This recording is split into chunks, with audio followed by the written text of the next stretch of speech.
everyone, today's video is day 5 of the Live Below the Line challenge, where I live off £1 a day for 5 days. Now, it's technically a few days later since I finished the challenge. I did film everything that I ate on my final day, so I will share that with you guys now. I mean, none of it is particularly surprising, but I started the day with my standard porridge with the soy milk and some peanut butter. I also took a banana into work with me as a snack because I actually went into the office this day, which was a little bit different.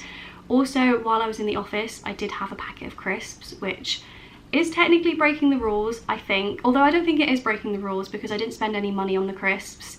Basically, in our office, we have snacks provided, and those are one of the snacks that are provided, so didn't pay anything for them. I also didn't really need them. I wasn't that hungry, but I was there and I took the opportunity to have a free bag of crisps. So gonna be honest about it, that is something else that I did eat this day, which wasn't technically in the items I bought at the beginning of the week. Then for lunch I had beans on toast, pretty standard with the white bread and the beans that I had left from the beginning of the week.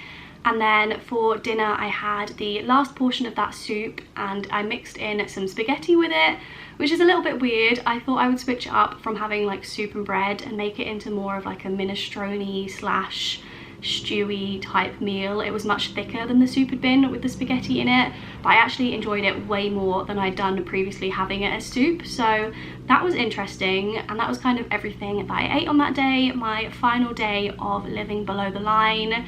So I figured I would leave it a couple of days and then come on to share with you guys my final thoughts and how I found it. Basically a little bit of a debrief. So I will say that I was still left with quite a lot of the stuff that I bought at the start of the week at the end of the week. So I think I have like half a bag of oats left, maybe a quarter of the jar of peanut butter, loads of stock cubes. I had about a quarter of the loaf of bread, I think, as well. So I definitely made it last. I used up pretty much all of the veg that I bought. Obviously, I ate both of the bananas I had as well. So it goes to show that products can go a long way. I think definitely staples like oats and peanut butter for me were a lifesaver. They are so filling and cheap. And again, I have stuff left at the end of the week, so they clearly go a long way.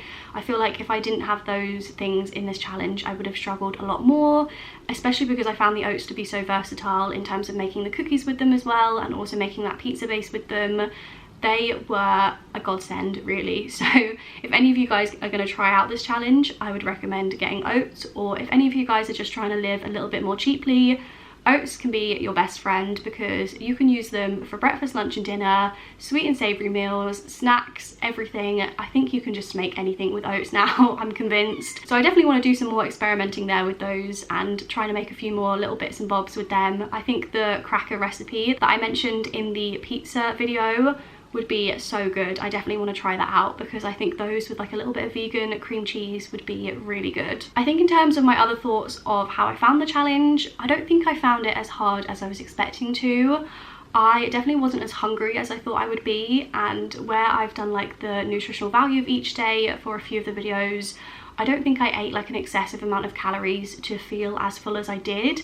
So I don't know if that's because the foods I was eating were quite high in fibre and kind of like the slow releasing carbohydrates from oats and things, and that's why I kind of stayed full for longer, or if it's just simply I don't need as much food as I think I need.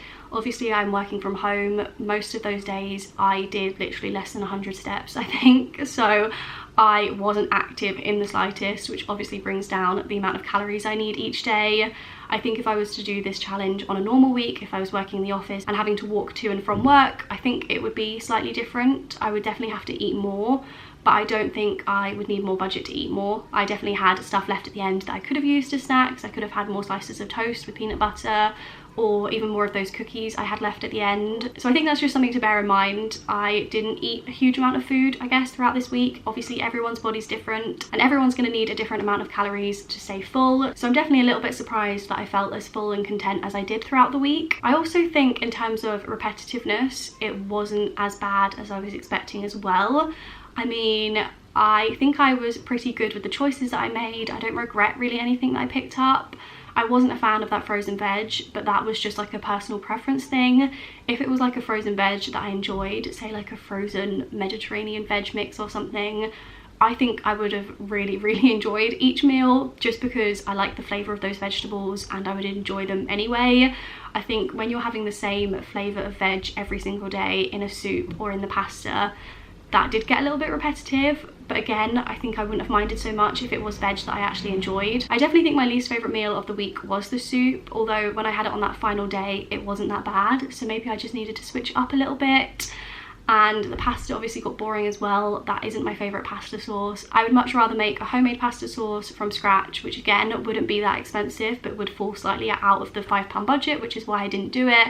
So I think that I have learned a lot from this challenge, and I can take a lot of the things that I've done this week into the meals I make in the future.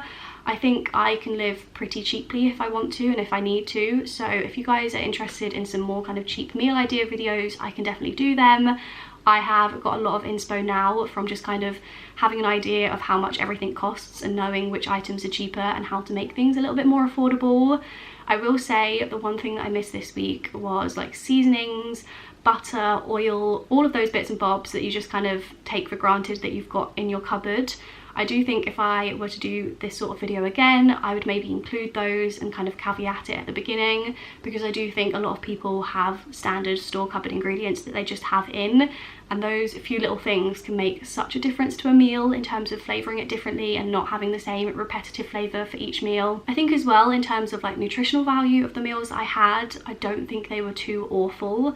I mean, I know that having the same thing over and over again isn't great and like the body works better off like more variety, but in terms of like what I could get for the budget, I don't think I did too badly in terms of picking the soy milk to get like calcium, having the frozen veg to get those vitamins in.